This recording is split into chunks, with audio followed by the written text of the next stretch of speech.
into the online broadcast network, AFTERBUZZ TV. Over 20 million weekly downloads in over 150 countries, and your number one source for after-show entertainment.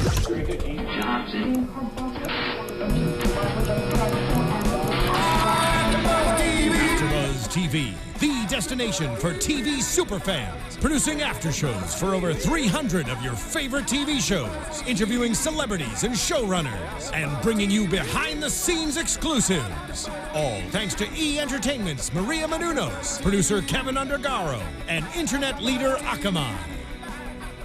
Now, let the buzz begin! We are getting our Rocky on today because... How do you dance to this? I don't know, I feel like it's just like a little head nod. Maybe like a little shake. Is this what they do? No, but like, ooh, I'm a champion, you're the winner. Beyond the Mat, we're talking about Supernatural today. Beyond the Mat, Season 11, Episode 15 of Supernatural. This week's episode was all about wrestling, and Dean has been a huge fan of it. My name is Lyndsey Wegner. You guys can find me on Twitter at Lyndsey Wegner. And I'm joined today by Katie Campbell. Hi, guys. You can find me on Twitter at Katie Campbell. That's Katie with 3 E's Campbell. We got the OG crew in town today doing the show for you guys. I'm so sorry that we're not able to keep up with you guys on the chat. It's really hard to know what's going on and try and talk to you too. But I promise to try. So we will do our very, very, very best. Thank you so much for joining us and giving us your feedback and comments. I do love hearing them and love reading them. And we do try to comment back on YouTube and let you guys know what we're thinking. Appreciate your opinions and your suggestions and predictions, all of those things. So make sure you are using that hashtag ABTV Supernatural so you can talk to us so we know what you're chatting about, what you're thinking on all things social media, Facebook, Instagram, Twitter, iTunes, SoundCloud, and YouTube. Rate us 5 stars on iTunes so that we can keep this fabulous show going. Katie, what did you think of the episode today? You know, I liked it. I enjoyed it. I enjoyed watching the boys have fun for a moment before we had to get into the work anyway. And I loved Dean, really getting into the wrestling, and we had some really funny moments in this episode. But I also felt like it wasn't my favorite episode. I mean, we got some movement towards the big storyline, but we didn't get a ton of that. It wasn't my favorite. It was cute. It had great moments. I don't know. It wasn't my favorite. I agree. I liked the episode. I thought the scenes with Dean in the actual, wrestling ring were hilarious. And his excitement about at the funeral, seeing all the wrestlers that he knew was great. But it wasn't my favorite episode. Yeah, I liked the mention of, the memories they had with their dad going to these things. I like that. And we got a little bit of the boys and their past with their father. But it just didn't feel like a huge episode. We did get some really, really interesting information from the Crowley and Lucifer storyline. It was just more of a reassurance that, these hands of God only have one-time use. We're finding that out with last week. It was, what was the thing last week? What was it called? Do you remember? The Hand of God? The Hand of God, but what was that? The Ark of the Covenant. Right. We had last week. So let's talk about this episode. Yeah. We have the Hangman versus the Miz, who I called the Miz, but his name was Sean Harley. He's actually a wrestler. He was on Road Rules and Real World back in the day. I don't know if you recognized him or not. I didn't, but... You might be too young for that. I remember it. You remember the Miz, Mike the Miz? No, I don't remember that. Okay. I remember Real World Road Rules Challenge. Okay. He was one of the guys on there. Okay. And he does wrestling and stuff. I had an audition last week with a different wrestler for this pilot. And they were 2 guys that worked together. Anyway, Harley's a little bit upset because the Hangman almost killed him using his hangman's noose. Yeah, I thought he was going to die right there. Yeah, and it's definitely the older versus the younger, the guys that have been around for a while versus the newbies. And I think in any job that you work in, there's a little bit of that. There's a little bit of competition between the veterans and the new people. And in any competition show, you see that especially on MTV. Yeah. They always make that a big part of it. And so we get Sam and Dean talking. They're going to go to this funeral because it is something that Dean used to do with John, and he remembers watching wrestling. They question whether or not Cass wants to be saved. You know, I think at this point maybe he does, because he saw that Lucifer, I don't know, he's got his own agenda. Maybe he wants to take out the darkness, yes, but he's got something else he's doing as well. Do you think that Cass is strong enough inside of Lucifer to want to kill the darkness this way and then expel him? Or I don't know if he could do that. I'm a little worried about, I think we're going to need the boys' help to expel Lucifer eventually.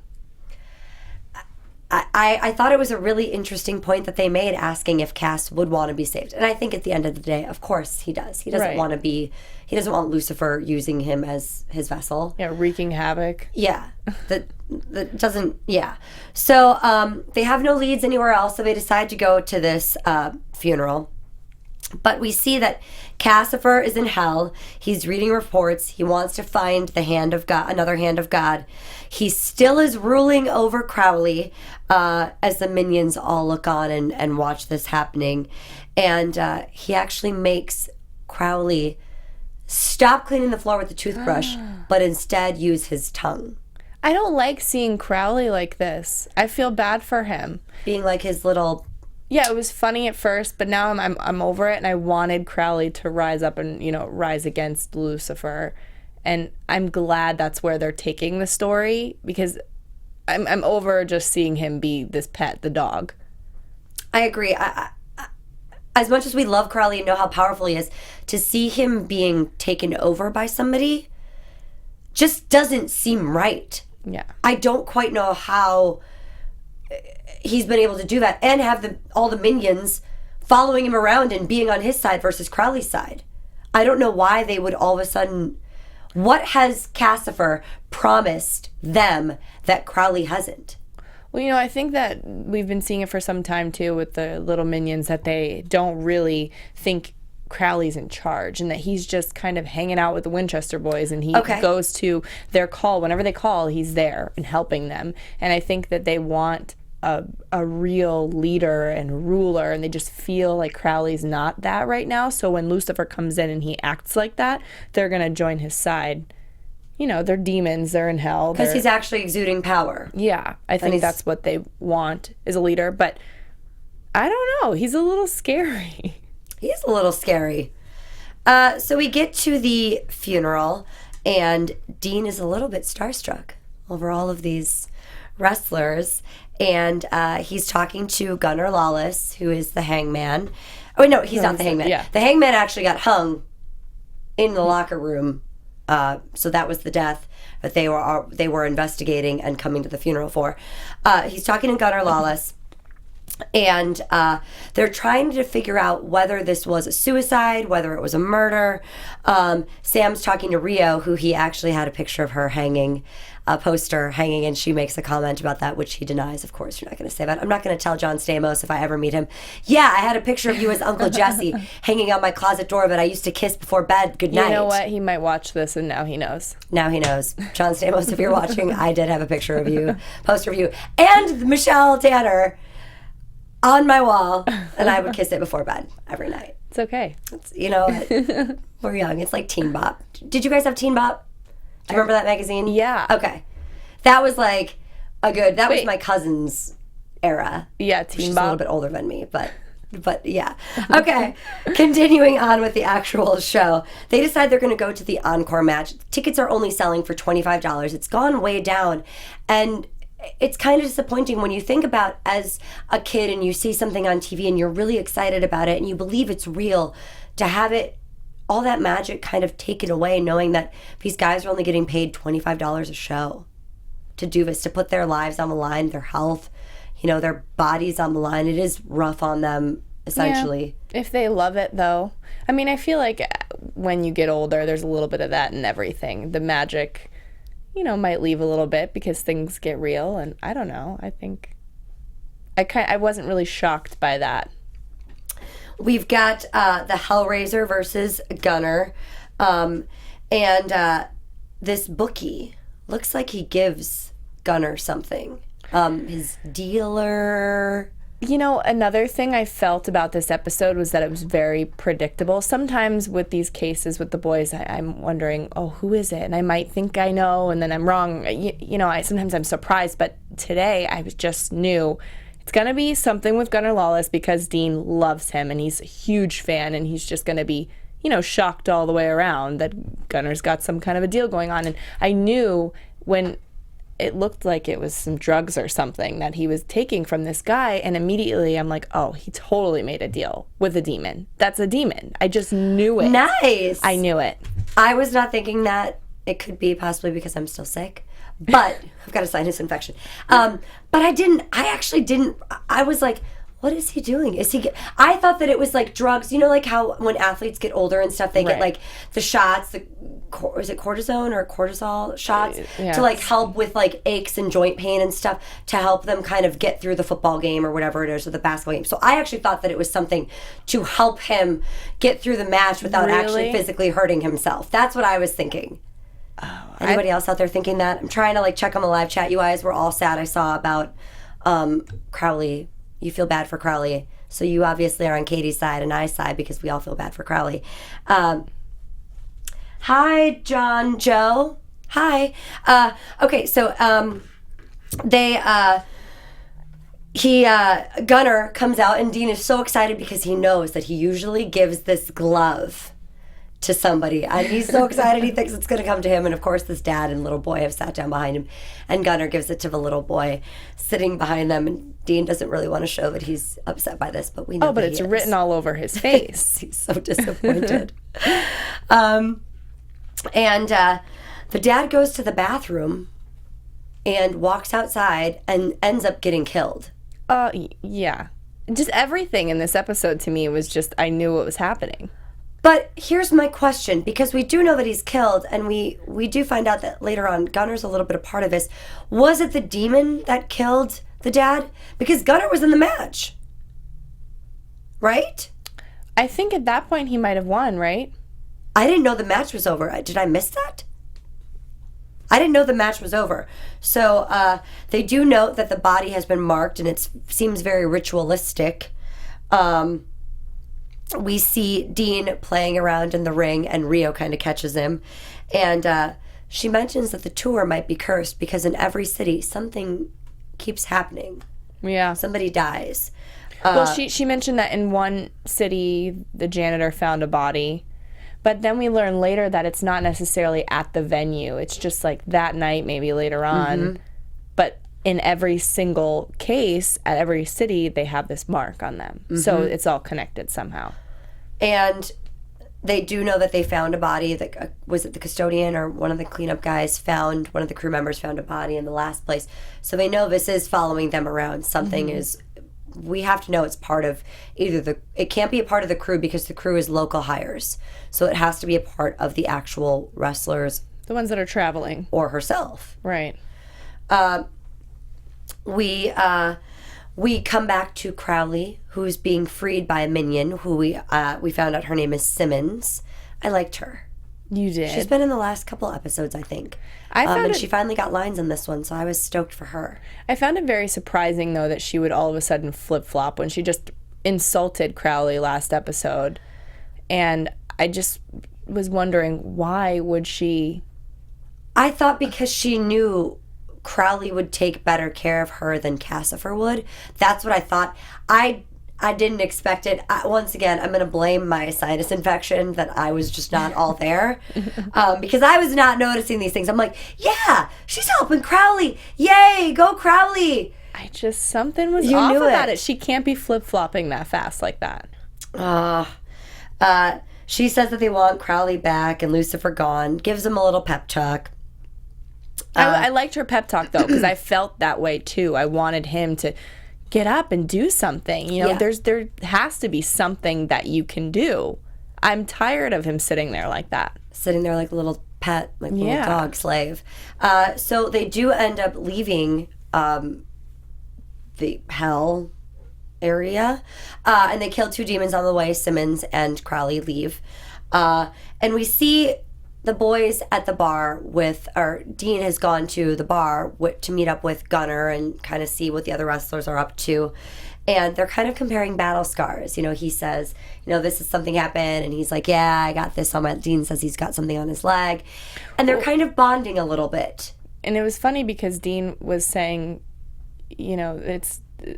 there's bad things that happen with this stuff. And Gunner was kind of reassuring him, like, yeah, it's not very glamorous. This guy attacked me. I was knifed outside of a venue years ago in 92 or something. So it's not glamorous. And I think that that's something for Dean to see, because he also says keep grinding, no matter what comes in your way. And that's just a nice little kind of reminder for Dean, oh yeah, we have to fight the darkness. We've got to go after this. He always gets back up. Mm-hmm. He's the top-notch tour. Every step, someone ends up dead. There's a mark on each body. And Sam finds out that it's Sumerian, which means pluck the spark of life. And they're wondering if this is souls, if this is satanic. They know it obviously has something to do with the demon. Could it be part of the darkness? In Fort Worth, there was a kind of beef between Gunner and Harley. And so Harley kind of gets mad at Gunner, takes a swing at him, and they took away his opportunity to wrestle that time. So Harley's kind of wants some sort of revenge. Rio pulls him away, says, work it, sleep it off. You've been drinking all night, like, go. Yeah. So Dean checks with Gunner, pours a little holy water in there, figures out he's not a demon. He checks with everybody in the bar. And he does fight. Yeah. He goes and he checks with every single, wrestler. Because Sam comes in and finds Dean asleep on a bench. And Dean just is feeling hungover and like maybe even crap. Still drunk or something. Still drunk. But he has tested every single person. Tequila shots and holy water. And he goes, and Rio pretty much outdrank everyone. Yeah. But he tested every single person except Harley. For Harley. And he's really hurting bad. I wrote LOL with Dean feeling so sick. And they go to find Harley, and Harley's room his hotel room is a mess, and he isn't there. And at 107, they see Harley goes to his room. Then he's taken away in a van, and Gunner has pulled him into this van. He's knocked out. He's tied up and bloody in a room now. And it's a demon with Gunner, Duke, who wants Harley's soul and service. Basically a favor to kill someone along the way. And I loved Harley's response, the Miz's response, that if you're a demon and you're from hell, that means that heaven exists. And I am not willing to give up my shot at paradise to help you. I loved that. What did you think of that? Yeah, it's nice to see that. If I was in that position too, I'd be like, I'm not making a deal with a demon. I mean, you're kind of signing your own death sentence there if you're not going to go along with the demon. I think the demon's going to want to kill you. But I liked seeing him like that. He doesn't want the fame that bad. Because then we do learn that just because you're making a deal with a demon doesn't mean you get everything you want or had planned in your head. We see that Gunner... Later on, I think he tells Dean, I only was on top, or, Dean knew this. He's only on top for a week. Exactly. So that's he didn't get a lifetime of fame. How can you sell your soul for a week-long title? But he didn't know that. He didn't. And that's why you should never make a deal with a demon, because you don't know. There's always some kind of, yeah, sure, I'll give you what you want, but you can have it for just a short amount of time maybe. Or... there's always a consequence. Mm-hmm. There's always a consequence. And this stuff wears off. It doesn't last forever. Besides the other consequences of him sitting there killing people for this demon.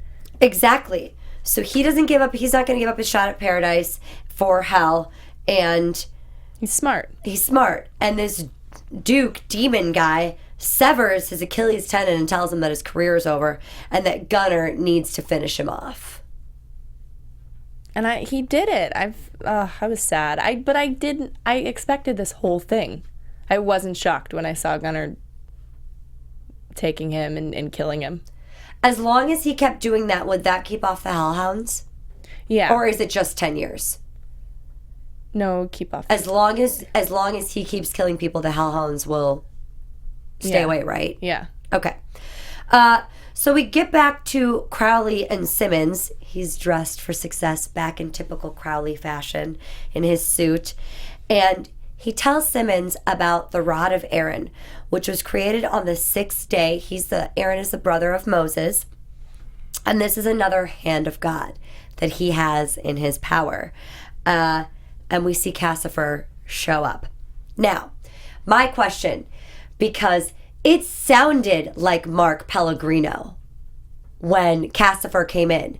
Do you think that they used Mark Pellegrino to do a voiceover for that and then they went to Misha Collins? Or do you think that Misha Collins is that insanely talented, which I don't doubt that he is. I believe he is. He was able to completely inflection and tone sound just like Mark Pellegrino. I think it was Misha Collins just being that good because we've seen him. I think he just portrays this whole Lucifer thing amazingly. So I don't doubt it for a second that it was him. I'm so impressed every single time. I love him being Cassifer. And I keep seeing you guys all on the feed saying that Cassifer, Misha Collins, is incredibly talented, and we know that. He is amazing, and he's been playing this role so perfectly as Mark Pellegrino plays Lucifer, but still has a little bit of the Cass mannerisms in him. So Cassifer does show up, and we find out that Simmons has double-crossed Crowley. Knew it. I mean, it wasn't a shock. Because why would she flip-flop? The only thing I was surprised about, maybe, was that Crowley might have known. How did he get the rod out? I mean, it might have been in a moment when Cassifer comes in and says whatever he said, that Crowley pulled it out because the attention was drawn towards that. That's the only thing I can think of how he got it out of the box without any of us but he was looking noticing at him the entire time, so how did he pull it out of the box while he was looking at him? Maybe it wasn't in the box. Maybe it was outside, but that was where it would normally be stored. But you can't touch it, and as soon as you touch it... The power... Yeah, so at some point... I mean, that's the first time he touched it. Yeah. Maybe you can hold it, but until you, focus on the power... Yeah, but remember, you can't put... I mean... Granted, Crowley is the king of hell. He's a demon, but you can't put human hands on it. Mm-hmm. So, because then that would activate the power. Yeah. I don't know. I'm wondering, do you think Crowley knew that she was double-crossing him? Because he says... He says later on that he was the king of double-crossing. He perfected double-crossing. So was he aware the entire time, you think? Or do you think he was just saying that to kind of... put that out there like, oh, I knew it, even though maybe he didn't. Let's continue with that. We'll go back to Gunnar and Harley and Sam and Dean. So we find out that obviously Simmons has led Cassifer to Crowley's lair where he's kept all these things. And as soon as we see that, as soon as Cassifer opens that box and sees that it's gone, and the focus comes back to Crowley and he's got the rod in his hand, we do see the power go completely through him into his face and everything. And that was crazy. This shows you what it feels like to be God. Or so he says. For a moment in time. And Crowley's about to kill Cassifer, and Simmons jumps right in front of this, she's blindly loyal to Lucifer. She is. But, another thing you think about with Simmons is why would she just all of a sudden flip-flop, number one. Number two, why would she just go help Crowley? We see how powerful Lucifer is and how everybody just listens to him, and he's scary, so why would she, not knowing what Crowley could do at this point, because Crowley's just been sitting there taking it, whether he's got an ace up his sleeve or not, he's just sitting there right now, so how, for her own sake, wouldn't she be terrified to rise up against Lucifer anyway? She's gonna die no matter what. one way or another. And I Yeah. noticed that Brandy agrees with you that she's like, you know, she thought that Crowley knew he was being set up the entire time and was prepared for this. It's unfortunate that these hands of God can only be used. Maybe it's not unfortunate. Maybe it is a good thing that they can only be used once. But this is something new that was introduced just last episode. And what did they say? There were 6 of them? Did they put a number on it? I thought they said that there were 6 of them. Maybe I'm completely wrong. Maybe I'm confusing that with the 6th day. Yeah, it was the 6th day that's when this rod was made and given to Abraham, Moses' brother. I thought last week when they were talking about it, they said there were 6 that they could go and find. The Ark of the Covenant was 1, and they have to go find some other ones that were touched by God. I don't exactly remember. If you guys know at home, let us know. Let us know. Simmons is killed / vanishes into thin air, just dissipates and disappears. There's no more power in the Rod of Aaron. It is completely out of juice. Cassifer gets up, hits Crowley, and that's that for right now, temporarily. I'm assuming Crowley back in... Do you think Crowley's going to be back in Lucifer's custody, or do you think they're going to separate ways right now and just... I think they're going to say... I think he kind of banished himself away, Crowley did, and Lucifer was like, where did he go, type of thing. And I hope that he's away from Lucifer's captivity, because I don't want to see that anymore. I want to see Crowley stand up, whether he's going to find the help of the boys, whatever, or do something himself, or he's got other aces up his sleeve. I want to see him take him on. I want to see him take him on. And I think this is going to be part of predictions. Hold on. Pause for that. Okay, so we've got the markings now on Harley. He's been completely marked up by Gunner.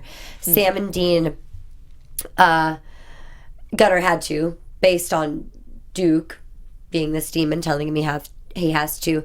Sam and Dean come in, and Duke shows them that he is a demon, sends them reeling into the wall, and Duke tells Gunner to kill the boys.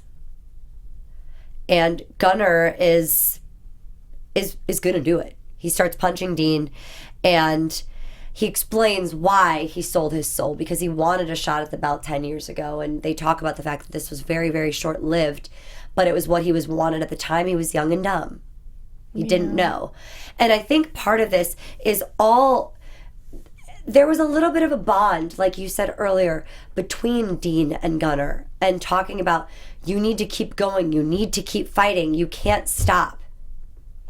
Yeah, and it's sad because Gunner kind of accepted his fate, although I felt like I knew he was going to allow whatever was going to come to him in the end happen, because at this point he's killed a lot of people. So he's not very happy with himself, but he just felt like he had to do it. There's no other choice. There's a demon on his back.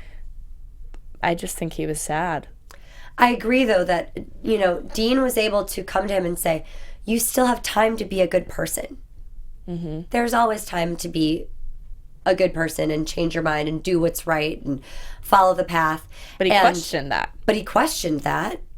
Well, and they all do, because look at what they've done. They've come back from hell. They've, all of the things that Sam and Dean have done for the good of mankind, and they still sometimes have to do bad, and they have done bad, and there are people that wouldn't forgive them for the things they do. And I know a lot of it, sometimes we see on YouTube people saying they're so frustrated with Sam and Dean for hurting innocent people, but at the end of the day, it's for the greater good, and they do more good than bad. They save more than they kill, hopefully. So Duke is about to kill Sam, and Gunner comes in, kills him. He knows that now he understands what the hellhounds sound like. He says he hates himself when he looks in the mirror. You could tell. I mean, he feels bad. He feels genuinely guilty. Right? Yeah. So he's accepting his own fate, but he's also stopping the killing, which maybe he should have done this a long time ago, stood up to that demon. He should have. Mm-hmm. But then these hellhounds would have come sooner, and he wouldn't have been able to live out his life and realize, wow, I need to sacrifice myself. Kind of the way the boys have done. Mm-hmm. Thank you guys for saying that there was no actually number specified. That was Kimberly. Thank you, Kimberly, for letting us know that. You guys are saying this reminds you of season 8, you want to see Crowley versus Lucifer. I think we all do. We want to see a smackdown. We want to see that big fight coming up. So we do get Sam and Dean leave Gunner to take on the Hellhounds by himself. Sam and Dean are back at the bunker. And Dean kind of feels bad for Gunner, saying he didn't deserve that death. And he was a good guy, and they need to keep grinding. You know, they will get cast back. They'll ice the devil, they'll shank the darkness, and they will win. They will persevere. I liked that moment. That might have been my favorite part of the entire episode. I love them being so confident in beating, or Dean, you know, he's saying being confident in beating the darkness, and he wants to, and they are working together. And I think we've seen a lot this season, which is great, because we always want to see that. We always want to see them telling each other the truth, and, you know, not hiding it from each other, because that can cause problems later on. And I love seeing them being together on the same page. You know, they have their doubts, yes. I mean, we've seen Dean admit recently that he doesn't think he can for some reason. He's connected with Mamara. He can't kill her, but he's willing to try. He wants to do everything. He wants to stand with his brother. They are inseparable. Their bond is unbreakable. And they're going to go in and do this and fight the darkness. And if Dean can't do it, Sam's going to do it. But they're going to figure out a way to kill the darkness and stop this. And I hope we get to see major fight between Lucifer and Crowley. And like I said, you guys, I really am worried. I think that we are going to lose a big character. And hopefully it's Lucifer. But I'm worried it could be Cass. Yeah. Next week, we see that they are in a cabin. The darkness is out there. The world is going to burn. There are children hiding under the bed. There are it looks old-timey ghosts. Scary episode. And I can't wait. Crowley's standing there, and Sam and Dean show up. So are they going to be working together? Cassifer is like trying to take over. Let's talk about some predictions. Okay.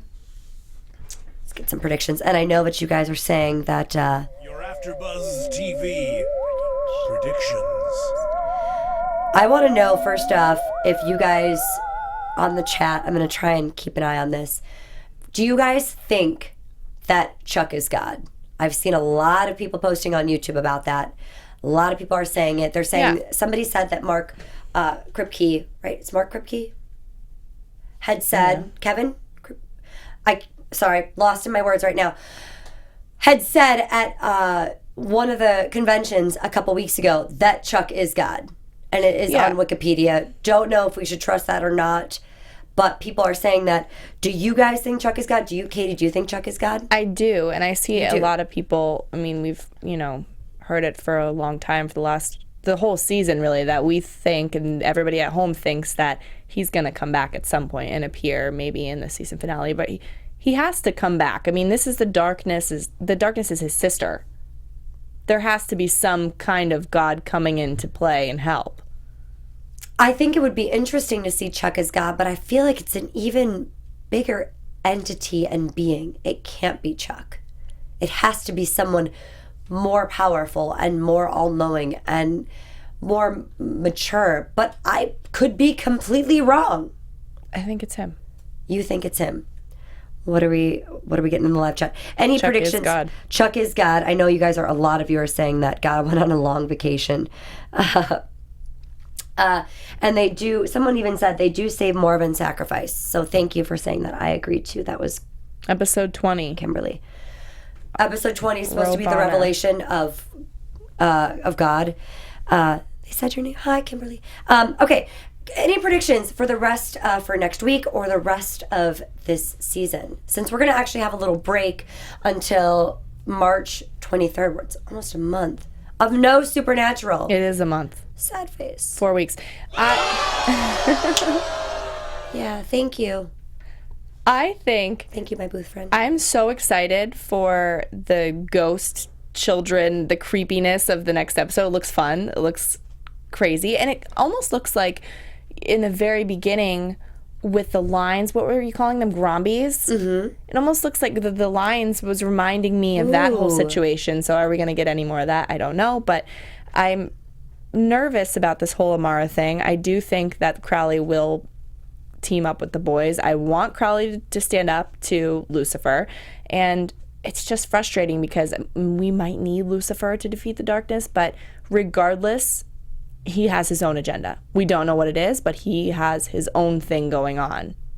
Even if he does want to kill Amara, he's got something planned, so it's like extra tough to fight Amara when we're trying to also battle Lucifer / maybe he'll help us a little bit, but I do think that it is going to take Lucifer to help kill the darkness. Yeah. I do think that it's going to be a team effort against Amara, and we are going to need God, whether it's Chuck or somebody else, to join in the fight to get rid of her. I certainly, next week's episode, or next month's episode, looks really interesting, and I think whenever they come back from a break, they usually hit you with a really, really big... Yeah, I'm ready. Big part of the story. And that's episode 16, so there's only, 6 or 7 more episodes, right? There's only 23 episodes in a season. Mm-hmm. So that's we're getting to the end of the season. We're 2/3 of the way through. So something big is going to happen, and we're going to see Amara for sure. And I'm hoping we figure out how, because we do see Crowley and Sam and Dean walking in to meet with Crowley. So maybe this is them teaming up to figure out what to do with Cassifer. Because now Crowley's pissed. Yeah. Wants to get rid of him. So how can the boys work together to save Cass and get rid of Lucifer? And if it is important to keep Lucifer around to get rid of the darkness or not. And how else do we find out what is another hand of God? Like they say they're doing their research on it, but what are you researching? I don't know how you find that. I mean, they came up with this rod of Aaron, which, once again, when they talk about this stuff, the Ark of the Covenant, all of his stuff being Catholic comes back and makes sense. Yeah. So this number could be infinite. How many things has God touched? A ton. They could somehow discover maybe Adam's rib that turned into Eve, and that could be part of it. They discover this bone that could, I mean, who knows? The possibilities are endless. Did God create these things too, knowing that this could be a weapon just in case the darkness was to ever get out? That's where I think when God comes into play, he will give us the answer to that and to why these exist. Because that is a very powerful force. Is it more powerful than the darkness? Can these hands of God defeat the darkness? And does that potentially mean that the darkness has some sort of other things out there that could defeat God? Is she trying to defeat God, or is she just trying to rid the world? I don't know, because I think she's kind of fascinated with creation itself. We don't know what her whole plan is. I think she's maybe finding it out for herself because she's been gone for so long and she was banished a long time ago. So there's so much for her to take in at this point. She's never seen the creation. Now she is. So maybe she's learning what she wants. And maybe it has changed. She first came out, she thought she's upset with God because he defeated her earlier, locked her away. But maybe now she's got a new set of plans. I don't know. It was, even though it wasn't our favorite episode, it was an interesting episode. Mm-hmm. And I feel like this Cassifer and Crowley thing is just going to get bigger and better as the next episode comes on March 23rd. We will see you guys then. Katie, where can they find you? You guys can find me on Twitter at Katie E.E. Campbell. That's Katie with 3 E's Campbell. Instagram at KatieCampbell13 and YouTube.com/KatieCampbellOnline. I have a vlog and I'll be putting out videos soon. But in the meantime, tweet me about Supernatural because it's going to be a long time until we get the next episode. I'm Lyndsey Wegner here. You guys can find me on Facebook, Instagram, and Twitter at Lyndsey Wegner. That's LYNDSEYWEGNER, or my blog, lyndseywegner.blogspot.com. I just posted recently about Lisa Barry and Elena Huffman, Catherine Newton, and Kim Rhodes all being here with us at Supernatural. So check it out. Thank you guys so much for watching, and we'll see you next month on Wednesday, March 23rd. We'll see you guys Thursday at 12:30. Bye. From executive producers Maria Menounos, Kevin Undergaro, Phil Svitek, and the entire AfterBuzz TV staff, we would like to thank you for listening to the AfterBuzz TV network. To watch or listen to other after shows and post comments or questions, be sure to visit AfterBuzzTV.com. I'm Sir Richard Wentworth, and this has been a presentation of AfterBuzz TV. Buzz you later. The views expressed herein are those of the hosts only and do not necessarily reflect the views of AfterBuzz TV or its owners or principals.